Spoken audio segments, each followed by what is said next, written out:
തിരികെ വാർത്തകളിലേക്ക് എത്തുമ്പോൾ ക്രിസ്മസ് പരീക്ഷ ചോദ്യപേപ്പർ ചോർച്ചയിൽ അന്വേഷണം നേരിടുന്ന MS സൊല്യൂഷൻ CEO ഷുഹൈബ് നൽകിയ മുൻകൂർ ജാമ്യാപേക്ഷ ഹൈക്കോടതി ഇന്ന് വീണ്ടും പരിഗണിക്കും. സിംഗിൾ ബെഞ്ച് കഴിഞ്ഞയാഴ്ച പ്രതിയുടെ അറസ്റ്റ് തടഞ്ഞിരുന്നു. ചോദ്യങ്ങൾ ചോർത്തിയിട്ടില്ല എന്നും സ്ഥാപനത്തിലെ വിദഗ്ധർ നൽകുന്ന സാധ്യതാ ചോദ്യങ്ങളാണ് വിദ്യാർത്ഥികളെ സഹായിക്കുന്നതിനായി പ്രസിദ്ധപ്പെടുത്തിയതെന്നുമാണ് ഹർജിക്കാരന്റെ വാദം. ഹർജിയിൽ സർക്കാർ ഇന്ന് മറുപടി നൽകും. രേഷ്മ ബാബു ചേരുന്നുണ്ട് വിവരങ്ങളുമായി. രേഷ്മ, ഈ ഹർജിക്കാരന്റെ അറസ്റ്റ് സ്റ്റേ ചെയ്തിരുന്ന ഒരു സാഹചര്യമെല്ലാം ഉണ്ടായിരുന്നു. ഇന്നാണ് അദ്ദേഹത്തിന്റെ മുൻകൂർ ജാമ്യം ഹൈക്കോടതി പരിഗണിക്കുന്നത്. എന്തൊക്കെ വാദങ്ങളാണ് സർക്കാർ മുന്നോട്ട് വെക്കുന്നത് ഈ ഒരു ഘട്ടത്തിൽ?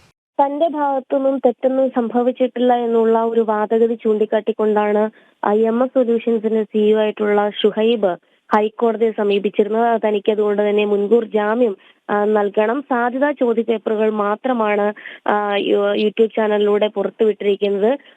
അല്ലാതെ ചോദ്യപേപ്പർ ചോർത്തിയിട്ടില്ല. സ്ഥാപനത്തിലെ വിദഗ്ധർ നൽകുന്ന സാധ്യതാ ചോദ്യങ്ങളാണ് പോയിരിക്കുന്നത്, അല്ലെങ്കിൽ അത് പ്രചരിപ്പിച്ചിരിക്കുന്നത് എന്നുള്ള വാദഗതിയും ഈ മുൻകൂർ ജാമ്യ ഹർജിയിൽ ഷുഹൈബ് ഉന്നയിച്ചിരുന്നു. കഴിഞ്ഞ തവണ ഷുഹൈബിന് ഹൈക്കോടതി സിംഗിൾ ബെഞ്ച് അറസ്റ്റ് തടഞ്ഞുകൊണ്ടുള്ള ഒരു ഇടക്കാല ഉത്തരവ് പുറപ്പെടുവിക്കുകയും ചെയ്തിരുന്നു. എന്തായാലും സർക്കാർ ഇന്ന് ഈ ഹർജിയിൽ മറുപടി നൽകും. കോഴിക്കോട് സെഷൻസ് കോടതി മുൻകൂർ ജാമ്യ ആവശ്യം തള്ളിയതിന്റെ അടിസ്ഥാനത്തിലാണ് ഷുഹൈബ് ഹൈക്കോടതിയെ സമീപിച്ചുകൊണ്ടുള്ള ഒരു നീക്കത്തിലേക്ക് കടന്നത്. എന്തായാലും 10ാം ക്ലാസ് ഇംഗ്ലീഷ് പരീക്ഷയുടെയും +1 കണക്ക് പരീക്ഷയുടെയും ചോദ്യപേപ്പറുകളായിരുന്നു ചോർന്നത്.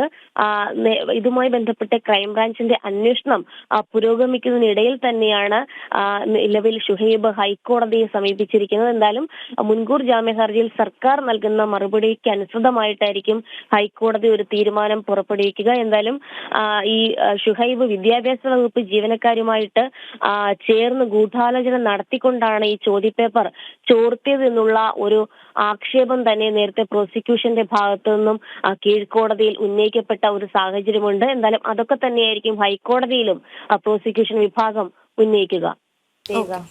അതെ.